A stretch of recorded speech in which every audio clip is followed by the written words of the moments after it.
So in high school, I began volunteering for the center at 16 years old.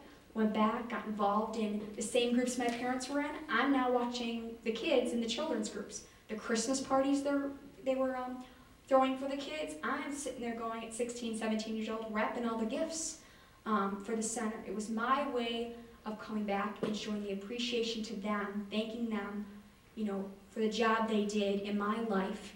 Because often in the field of any type of social service, especially a children's advocacy center, when you're dealing with sexual abuse, going into the field, I eventually got my master's in social work. It can be such a burnout field.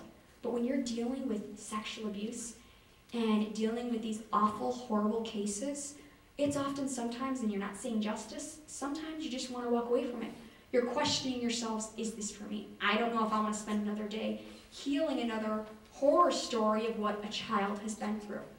But the truth of the matter is, so many of you are in this room for a reason, because you work in these fields. Whether you are the one that's prosecuting these cases, whether you are the detective that is hearing the story, that is seeking justice for these kids, whether you are the one that makes the first initial contact, that hears this kid's story and gives them the hope to break their silence and allow them to be heard, you're playing a role that takes dedicated and very special people to do. It's a field that most people can't do because it's such a hush-hush, uncomfortable topic. And I look to those people in children's advocacy centers as, and people like you in this room that work in this field, that go out there to protect kids, as some of the most special people that God has placed on this earth. Because you play a role that is often a role that most people, like I said, will look the other way. They don't want to deal with this.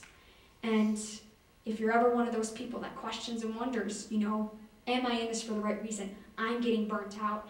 I don't feel like, you've just had 3 cases in a row where, this sexual perpetrator just got off when he did it. But the case of the matter is, one day, while maybe you can't get that justice for that kid, one day, the same way my family, didn't get the type of justice we wanted for my cousin, that little kid, Erin, will come back into your center, come back into your, department, and thank you for the services that you did provide their family, whether they got justice or not. And it is so worth it to hear those words of knowing the gratitude and appreciation of that you are making a difference.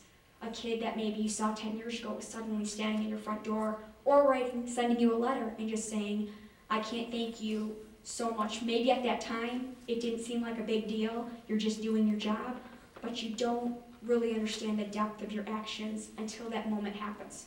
Until that moment happens when you're suddenly seeing a letter or a kid that is now a grown adult coming into your center saying, I want to come and thank you guys. I want to somehow volunteer for you guys for what you provided me as a child.